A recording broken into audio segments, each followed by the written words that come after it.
Hello, and welcome to the third episode of the Erie Ripper. But this is actually, I would say, the first, because this is the first time that we're interviewing a guest, and we are starting guns blazing with my friend, my boss. And I'm proud to say that. I've worked for a lot of great people, but I'm proud to say that you're my boss. And this is Dr. Sam Mason. Little audience applause here. So, Dr. Mason, you work at Gannon University now? I do, as their director of Project Neptune. And what is Project Neptune? Project Neptune is a water quality and economic revitalization initiative of Gannon University. And I just want to add in here that I don't think of myself as your boss, but I appreciate that. Yeah. We're colleagues. Yeah, for sure. And what does Neptune stand for? I know science people love acronyms, especially you. So what does Neptune stand for? I'll be honest with you, it's not my favorite acronym. I came into this acronym. So it is Nano and Polymer Technologies for Water Networks of Erie. That's awesome. Tony, could you pull that up so everyone could see that on the screen, please? Thank you. So, and we want people to know what that is because it's so important. How did Project Neptune first start? I think it was Dr. Iwanenko's kind of brainchild. He recognized that Gannon University owns this research vessel, the Environaut has for a long time, has this kind of history of aquatic research. Dr. Greg Andrasso is almost basically my assistant director without that title officially. So we have Gannon has this long legacy of doing water research within Presque Isle Bay, within the waters of Lake Erie. And we have this research vessel that we could be doing a whole lot more with. And I think Dr. Iwanenko saw that we could, as an institution, leverage this to do more than what Gannon is already doing and really be an asset to the community. And I think from that is what Project Neptune kind of was born from. That's awesome. And thank you for that. And I would just like to also add, Doctor, I definitely picked a very good person, you, to run the program. You've been there for about 2 years now. Yeah, going on 2 years. And Dr. Mason's resume goes crazy. If you have heard, Tony, we're going to have to pull this one up too. In 2015, President Barack Obama did a microbead ban, right? Correct. And whose research was that based on? That was based on my research. Could you tell us what research, what led you to the research and what you did for that research? I originally am an atmospheric chemist by training. That's what I did my PhD. Atmospheric? Atmospheric. That's what I did my PhD, was looking at the influence of forest fires on the atmosphere. That made a lot of sense when I lived in Missoula, Montana. There was a lot of forest fires there, and some quite famous ones actually while I was living there.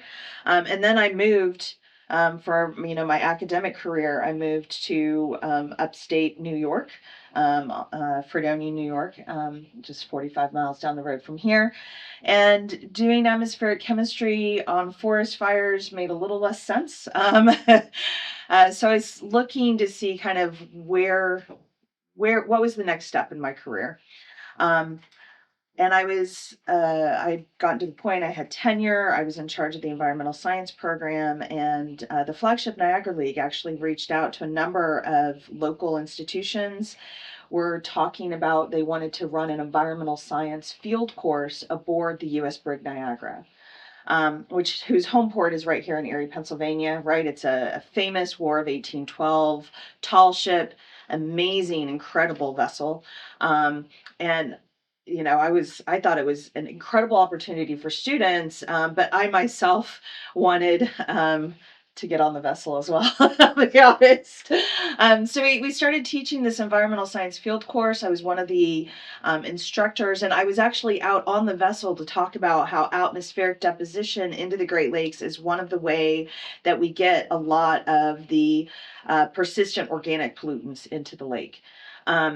And while I was out there, I was looking at the water. I couldn't sleep, and I was just thinking about everything I had seen, heard, and read about plastic pollution in the world's oceans, and really kind of hit home, this is the largest freshwater ecosystem in the entire world. Is there plastic pollution here, and why haven't I heard about it, right? And so I did a literature review when I got back to my lab and found that I hadn't heard anything about it because nobody had looked. Wow. Yeah, right? It was incredible. I mean, as a as a scientist, as a human, you always kind of want to do something that no one's ever done before.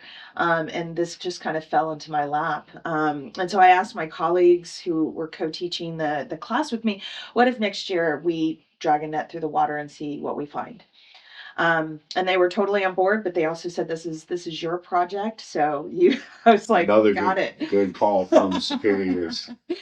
Yeah, so in 2012, we conducted the first survey for plastic pollution in the Great Lakes. That was Lake Erie or all the Great Lakes? We did in that year, it was based upon the sales that the Niagara was taking. We did Lake Superior, Lake Huron, and then Lake Erie. And it was just, kind of what we found. The data is what the data is. Found much higher concentrations in Lake Erie. And the samples within Lake Erie, specifically the ones that are actually between Erie, Pennsylvania and Buffalo, New York, were exceedingly high, like 500,000 pieces of plastic per square kilometer on the lake surface. So it's, it's the data. We'll talk more about that. But we also found within those samples really high concentrations of these perfectly round spherical balls of plastic, which made us go, what are these? And through a process of elimination, we realized that they were microbeads coming from personal care products. And so we started to kind of communicate that. Really luckily, the New York State Attorney General's office was interested, did a literature review, wrote a white paper, and New York State was the first state to propose a microbead ban. Never got passed in New York State, ironically, but it passed in 8 other states, which really led the industry to want national legislation because every state had different kind of definitions, different time span of when it would become effective. Was Pennsylvania one of the states? Pennsylvania wasn't. No, I think Michigan was the first. And were these other countries in the Great Lake regions or just all spread out the country? It was all spread out across the country. Michigan, I think, was the first. California was in there. Massachusetts, I think, was in there. So they were. It's funny because you're saying states that are also a little more progressive in other areas too. Yes. So it's like I probably would have guessed those. I would have hoped they were other Great Lake region states, but that's awesome. And when you were saying that you noticed the microbeads from personal care products in that Erie region, Yeah. why would Erie have that specific item in the water? So I think what happened, I think it was a combined sewer overflow event. You said sewer? Yeah. So people don't know this, but storm drains and sewer drains should be separated from each other, right? So anything that goes down a storm drain goes directly into a nearby body of water. It does not go through any type of cleanup. But your sewers, like if we flush the toilet here, it goes to a wastewater treatment plant and it gets treated before that water is released. And a lot of the older parts of the United States, we have what are called combined sewers. So there was a system, and in times in which there's not a lot of rain, they're separated from each other. But in times where there's a lot of rain, what would happen is they have these, they're combined, they're separated but combined, but there's this overflow that can happen between them. And so when there's a lot of rain, the sewers can combine with the sewage, right? And then you get these overflow events where basically the sewage does not go through the wastewater treatment plant. It gets discharged with your storm drain water. And so you can get direct emissions of what normally should go through a wastewater treatment plant. Wow. And that's a great breakdown. That's kind of complicated, but you were able to kind of like say that so we could visualize that. I hope so. And so when did President Obama when did it get on his desk? Kirsten Gillibrand from New York was the first senator to propose it in Congress. And to be honest, when she did that, I thought, oh, that's so sweet. It's never going to go anywhere. But like I said, the industry itself didn't lobby against it. They actually wanted it to happen because they wanted a consistent definition, a consistent timetable. And so amazingly, the legislation, the Microbeads Free Water Act of 2015, passed unanimously. Think about that. Republican and Democrat So it was like unanimously. 420 something to 0. Yes. That's awesome. And what you said, how the industry wanted it. Yeah. Like, I talk about industries that I have issues with, but they're still doing good. And it's not like there's some evil boogeyman out there that wants to put microplastics in our water. So it's like, if we can work together, what's the issue with that? So that's great you were able to do that. And have you seen improvements since that ban was enacted? Well, yeah, I mean, I think we do see less microbeads. I mean, it's always complicated, right? So you write these things with the best of intentions. Industry always finds the loopholes, right? And so they've replaced a lot of the polyethylene and polypropylene with polyvinyl chloride or polymethyl methacrylates, which are polymers that break into microplastics faster. Um, and there's debate in some areas of the scientific community on whether they're safe or not. And the issues with those in particular, I learned at one of my classes I gained actually, it's because they keep breaking down, right? Yeah. It's not just like one part. It's like it's a real small part, but it can continue to break down thousands of times.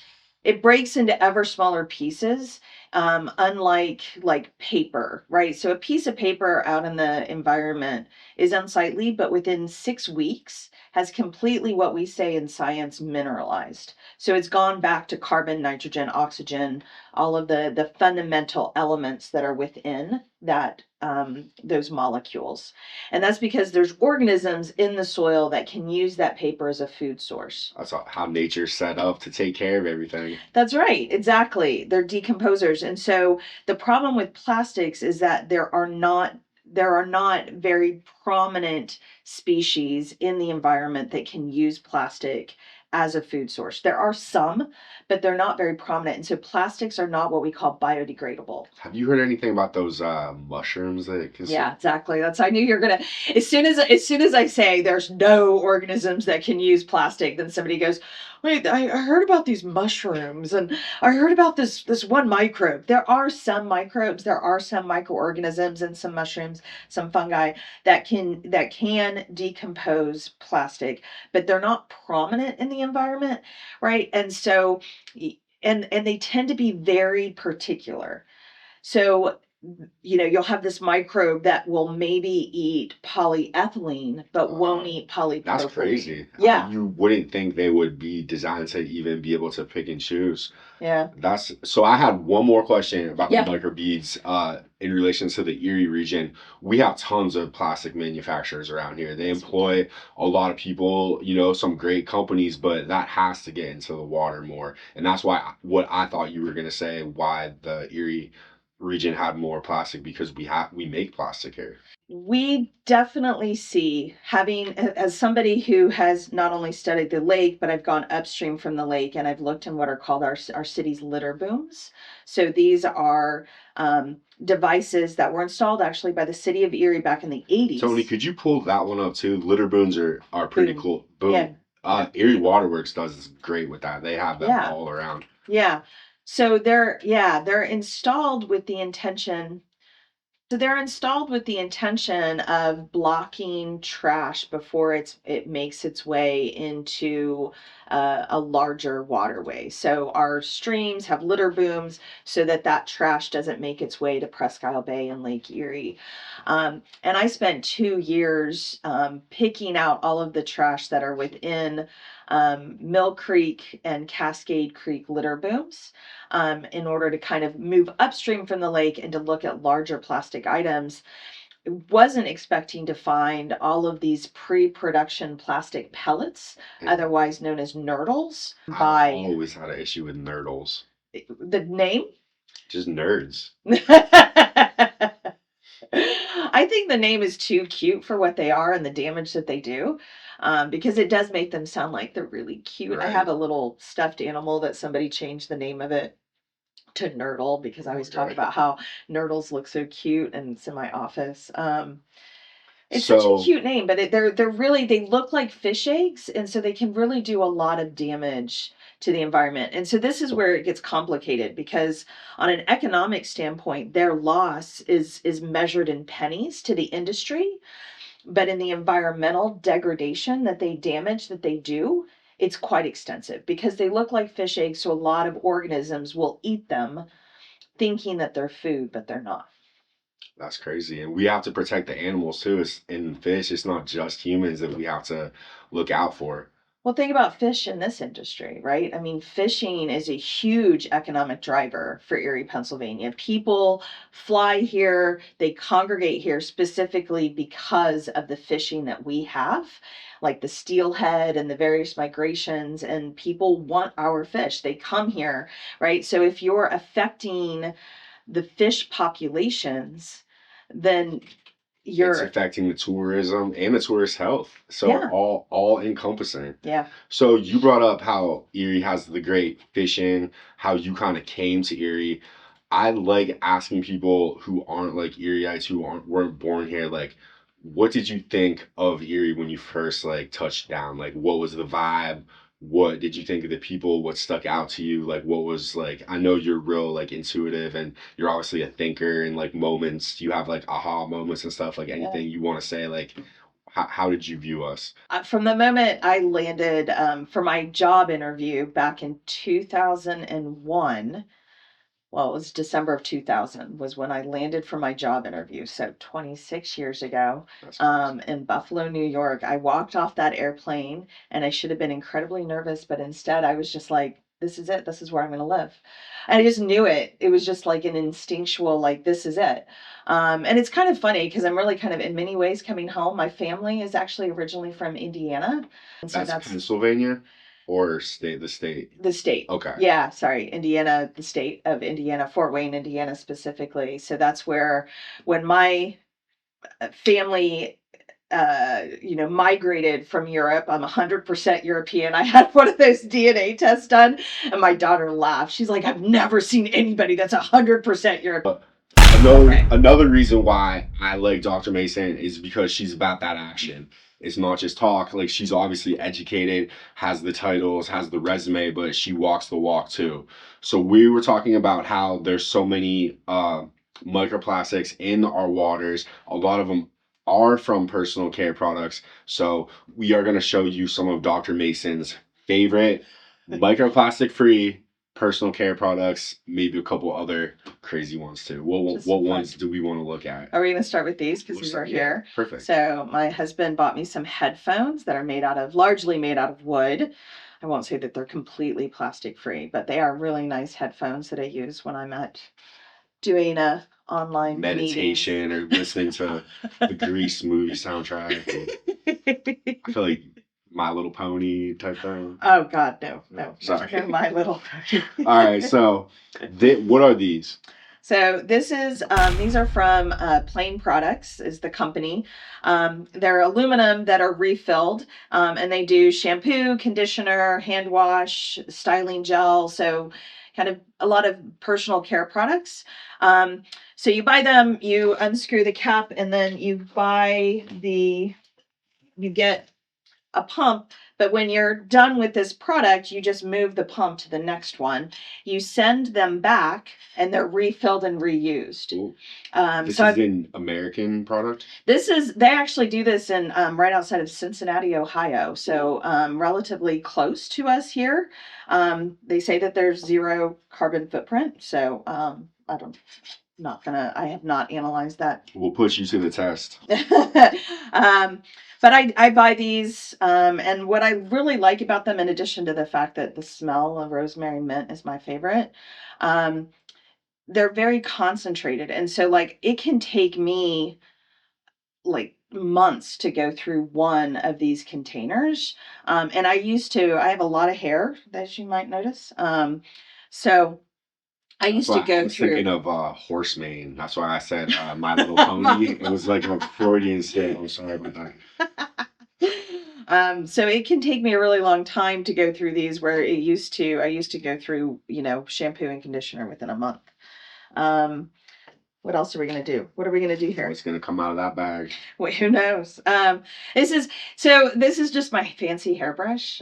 So another way to like kind of be sustainable and really is just to actually, I would say the biggest thing is just to think more about the things that you bring into your life.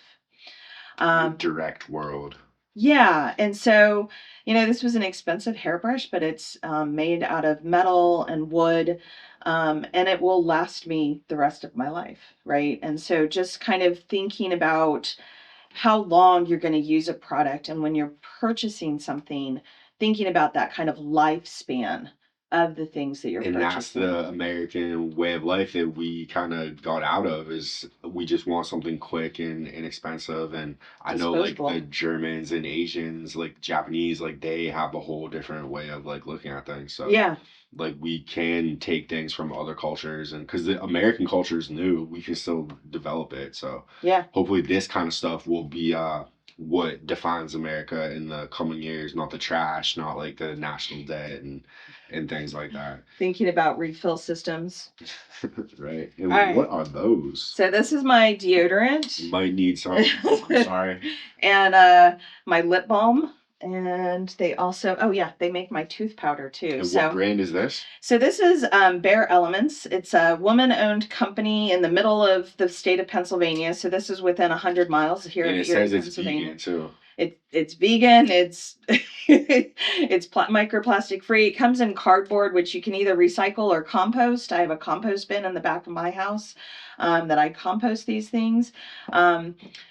But what I really wanted to show you my tooth powder, because a lot of people think about toothpaste, right? And so this is tooth powder. So what you do when you go to brush your teeth, you wet your toothbrush and then you dip it in and then you can brush your teeth. That's awesome. That look, it kind of just has like a healthy smell to it. I like, it doesn't foam a whole lot the way, I mean, some people like foaming, but I find it gets in the way.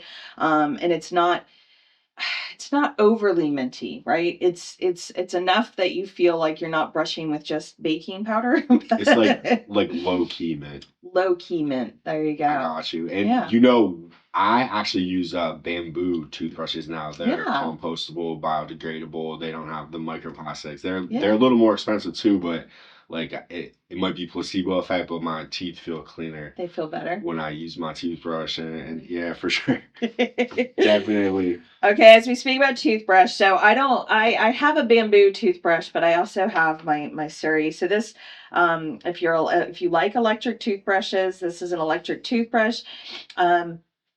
It's plant-based plastic, and it's intended to be recycled. So this is actually made so you can take it apart and recycle it at the end of its life. So and again, thinking about and, and it matches my shirt. And then the heads, you actually, so you can buy them and then you ship them back, and they say they recycle them. So that's my toothbrush. So again, just and it's more, I think again, it's about like thinking about the lifespan of your products. So bamboo toothbrush, if you like electric toothbrush, just kind of thinking about like, I want to have this the rest of my life. But at the end of whenever like it stops working or whatever, I want it to be able to be recycled. And this is actually made to come apart and be recycled. That's awesome. And it's designed with intent. And we said the bamboo. What about hemp? Can that be a replacement? Oh, I love hemp. Yeah, hemp would be good. And we need to do more with hemp, actually. What could we do? Well, I mean, hemp is a much better fiber as compared to cotton. There's a whole lot less chemistry that has to go into making hemp usable. So with cotton, you have to go through a lot of chemistry in order to separate those fibers. Chemist. I'm a chemist. So hemp doesn't have as much of the connective kind of chemicals between those fibers, and so there's a lot less chemistry. So I'm a big actually proponent of hemp and have been for a long time. It also uses less water than cotton does. So cotton uses a lot of water, a lot of pesticides. Why haven't we made the switch? Well, I mean, it depends upon who you talk to, right? So, I mean, there's all sorts of conspiracy theories out there that, at one time hemp was way back like during Revolutionary War times, like hemp was being used quite prominently, and Is the Constitution written on hemp? Do you know that? I've heard that. I'm pretty sure it is. I've heard it is. Yeah.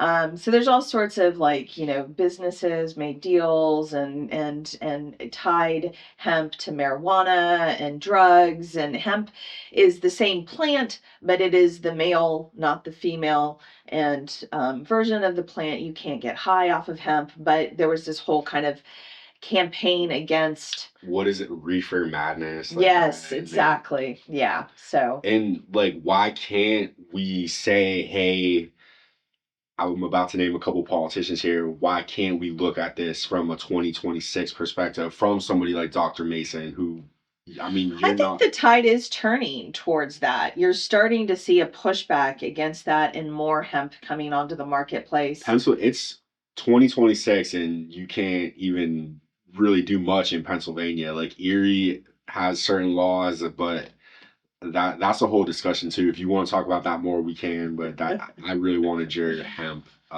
insights. I think we got those. Yeah. And she has other products too. Is there anything else?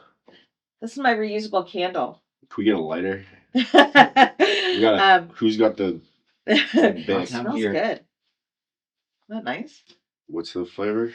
Oh, I don't remember. I do not have so this is a company called Arbor Made. And so you buy just the candle and you stick it. It's an insert. You put it in here when the candle dies. It's not dead yet, but you can pop it out, dump it, and then you put a new insert in. And so because a lot of times when people are buying candles, they're buying that whole glass thing, right? And then when they're done with their candle, well, you can't recycle that glass because it's got all the wax.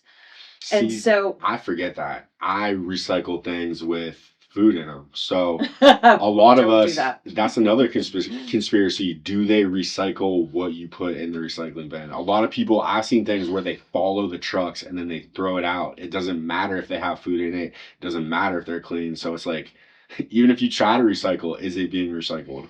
Well, okay, so recycling industry across the globe is struggling right now, and part of that is because of plastic, to be honest, because plastic is a very unusual, unique material. If we're talking about paper, it's cellulose. That's what it is. If you're talking about glass, most glass is silicon dioxide. That's what it is. There are some borosilicate glasses for the people out there who are going to mention that. There are some borosilicate glasses. But when you're talking most materials, it is one thing. Plastic is not one thing. It is 1,000 things. You have polyethylene, polypropylene, polycarbonates, you have polyamides, and then you have the bioplastics. And then on top of that, you have all the chemicals that are mixed into the plastic. So even if you have two things that are both labeled as being polyethylene, those can be two different plastics because of all the chemicals that are added to the plastics in the manufacturing. And so it makes recycling of plastics exceedingly difficult. I mean, plastics are difficult to recycle just because of the nature of the material itself, the polymers. But when you add in all of that chemistry, it makes it additionally difficult to recycle them, especially now because they're starting to make what are called multi-layer plastics. So you'll have a layer of polyethylene, a layer of polypropylene, a layer of a polyamide. Why are they making those? Because they're balancing the different properties of them. So some plastics will have, they'll be better at keeping oxygen out of a material. I'm hearing genetically modified plastics. So they're trying to, in their mind, they're just trying to make a better product. They're not thinking about the end of its life. That's why I was talking about something like this, where you have the designers from the beginning thinking about the fact that what's going to happen at the end of its life. That's not happening across the globe, in most places where they're designing products, they're not thinking about the end of its life. They're thinking about the beginning of its life or how it's going to be used during its life, but they're not thinking about what happens at the end. If you think about what's happening at the end, you would never make a multi-layer polymer. And you can still make money and You can still make money. And be biodegradable and not have Yes. all these layers of chemicals. Like, so Yeah. what do we have to do to make people do it? Like, what if everyone in the world was watching you right now and you had like 1 minute, what would you tell them to do to help plastic? Extended producer responsibility. So these are laws that put the responsibility of products on the companies that manufacture the products. And they're specifically, it's about the end of the life. And so they're like, okay, you want to make a shampoo bottle, fine, but you're responsible for the bottle. Because if you go to the store to buy shampoo, you're there to buy the shampoo, not the bottle. That's a great point. And that should be with all like the food products. Like, you're working on the single-use plastic ban in Yeah. Erie. Great work with that. You have all the straws and the cups, but it's like I see grocery stores ban plastic bags, but I actually reuse those. A lot of people do. Like, you can use them for garbage, I actually probably brought one in here today with all my trinkets and stuff. But all the food still is individually wrapped with plastic that you can't reuse. So to me, they might have picked the wrong ban. So, yeah, I mean, so you put that responsibility on the companies who are manufacturing it, right? Whereas right now, a lot what the industry does is it says, oh, you're the problem. If you didn't use plastic, then there wouldn't be plastic pollution. But if you go to the grocery store, there's a lot of items out there that you don't have a choice. If you buy chips, it's in plastic. If you buy cheese, it's in plastic, right?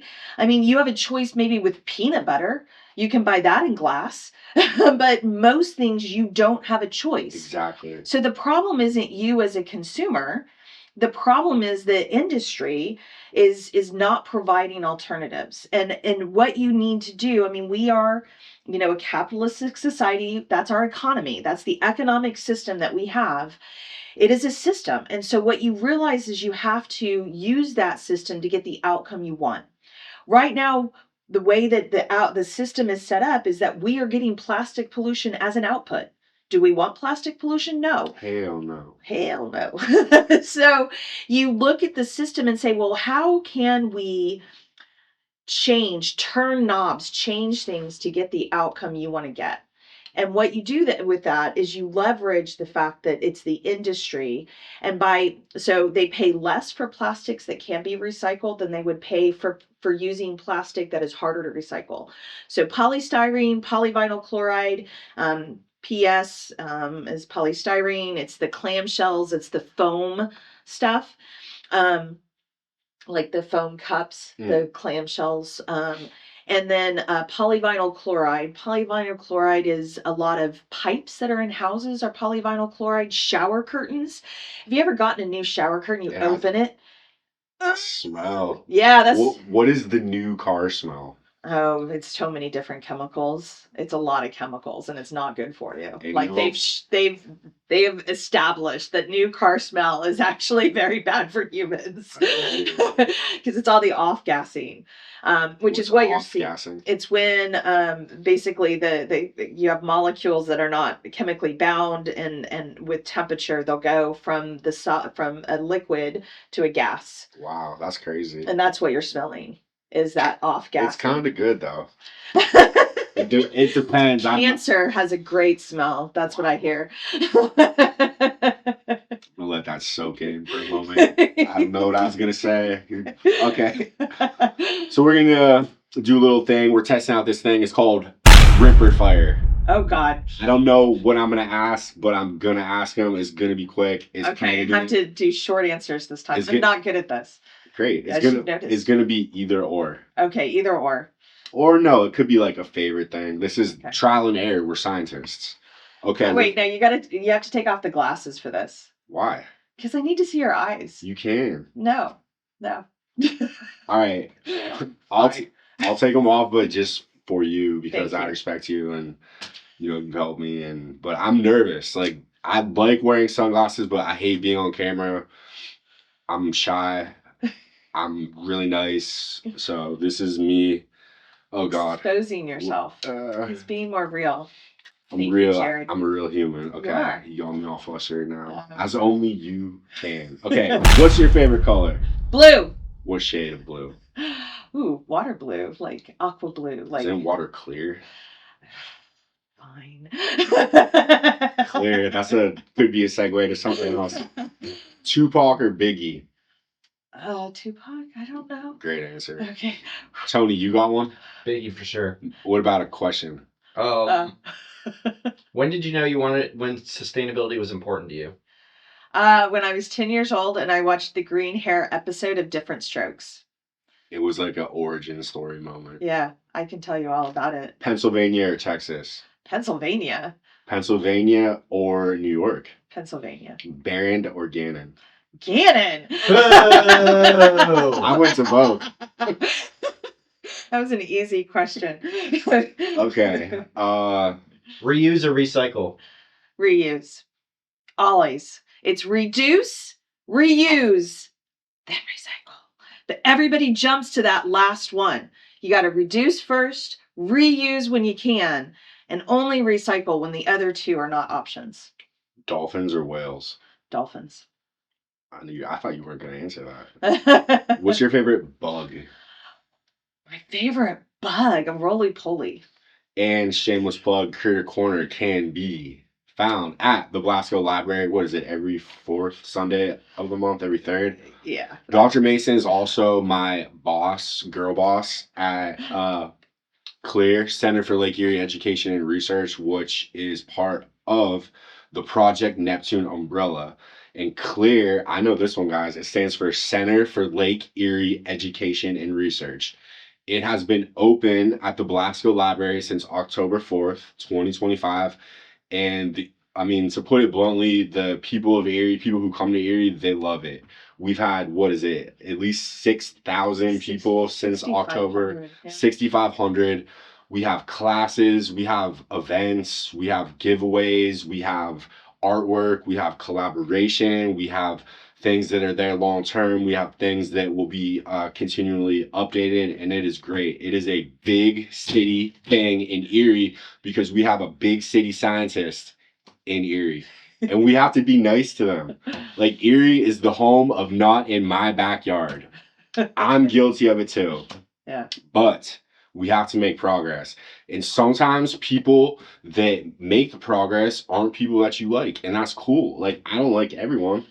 But you have to be nice to people. We are humans, okay? And I see an elephant in the room. We love elephants, right? Oh, yeah. Heck yeah. So you took a lot of backlash for this project, CLEAR. And it was always in the news. There was lawsuits, there was protests, there was documentaries, there was petitions. And a lot of it actually made sense. I signed the petition in 2023 or 2024, and because I agree with keeping the library public. And if you looked at our opposition as like just on its name, keep our library public, I would agree. And if you looked at other issues that they had within their petition, I would agree. But then when I looked into the actual project, it was awesome. And when I looked into Dr. Mason, it was awesome. And when I looked into Dr. I, it was awesome. And when I looked into county council and the county executive, what they did to make it happen, it was awesome. And it's awesome now that it's here. So this is from me. This isn't from Gannon or Dr. Mason. Can we please shut up about trying to close this down? Hundreds of thousands of dollars were spent on this lawsuit, and nothing really changed from it operationally. And that's from a Gannon perspective. Like, nothing changed. Like, the media reported it one way, all these changes, but from my perspective, nothing changed. The only thing that changed was there wasn't that anxiety that you didn't know who was going to come in or yell at you or do anything like that. So we codified a lot of the things that we were already doing. Like we're already partnering with the library. I mean, that's the reason why we do our science on Sundays is because the library doesn't have programming on Sundays. So rather than try and compete with what the library is doing, we are offering an additional service that they can't offer, right? So we're doing Science Sundays, and that's helping to bring people to the library. And it is. On a day that is normally one of their quieter days. And that's called collaboration. That's called collaboration. It's not called takeover. It's not called, and there is also, I believe there is a nonprofit industrial complex in Erie. There's nonprofits that own half of downtown, and that tax dollars that are missed out, there that could definitely be an issue. And it's like Lee Calm, Gannon, etc. They do good things, but would it be better if it was just their if it went to taxes? So that's like a whole other discussion in itself. But I can say we can talk about that a little bit if you want, because I mean, you think about like all the people that come in because of Gannon, all of the students, the employees. Like we have jobs, I pay taxes, right? But that money is coming from Gannon, right?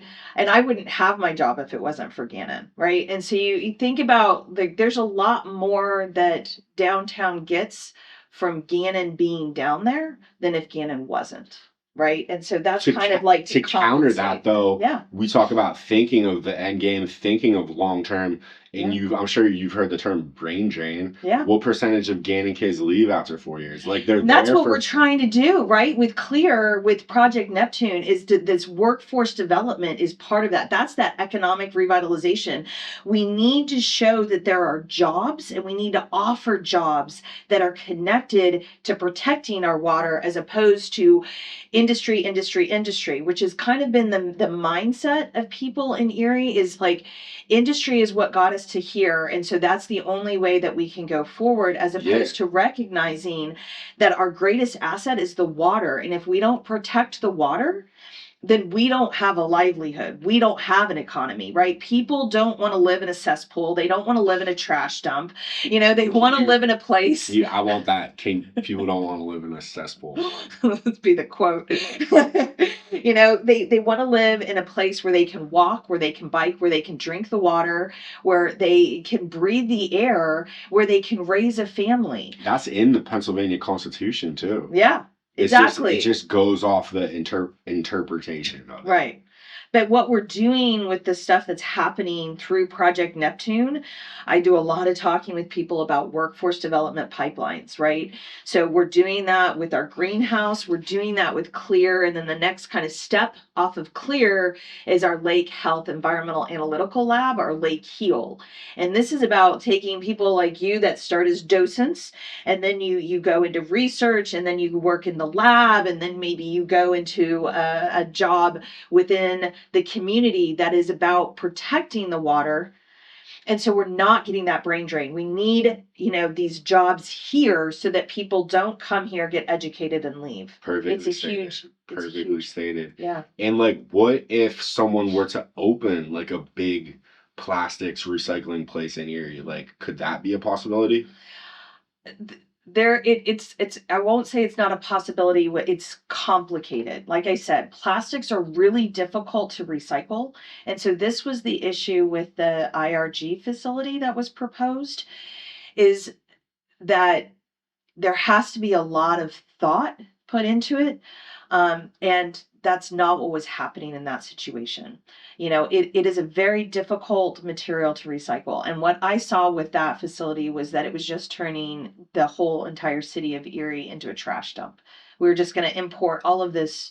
I mean, this is what's happening in places like Indonesia and China. This is the whole reason why China developed the national sword policy, was because they were tired of getting everybody's plastic trash that was contaminated that they couldn't do anything with. And Erie was going to be that. Erie was going to be the next version of that. So how did that not come to be? Well, honestly, it was because of President Trump getting elected. It was kind of ironic that he was elected, and because of the Doge cuts, they took away their promise of a loan from the DOE. And without that, they said they weren't economically viable. To be honest, though, I think it was just an excuse. I mean, Erie was the third place that this facility had planned to exist, right? They would go to places. There was a place in Indiana, there was a place in the Carolinas, and there was a place along the Gulf Coast where they had said, oh, we're going to build this facility, it's going to be great. And then there was always something that came up. The economics, just changed, and so that's not going to be built. Or the time changed and they were tired that day or something. Yeah. Hey, stop playing people who are good-hearted. If you're like, we're trying to be altruistic here. Stop making all these shady things that put a bad name for people that are actually doing things. Like, stop. Erie people aren't no suckers, okay? So don't come here with your bullshit. We'll recycle everything and then leave. No. Erie, this is where we rip train tracks out of the ground. This is where we take bridges down. This is where babies have to walk through 7 miles on a cold December day to get through the town. So all you Ohio, North Carolina people who want to take advantage of that, sorry. All right, that's my rant. Got out of my system. Okay.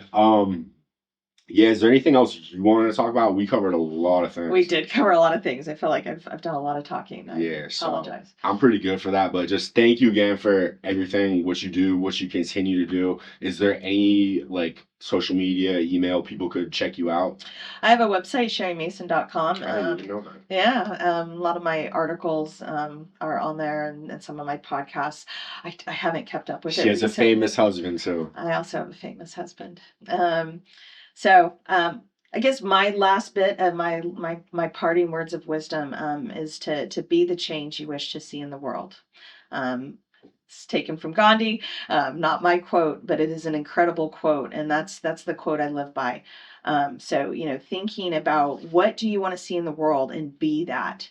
If you don't want to see a trashy place, then don't be a trashy person. Cesspool. No cesspools. Live by the plastic, die by the plastic, right? That's right. Cool. Well, thank you. Thank you, Jared.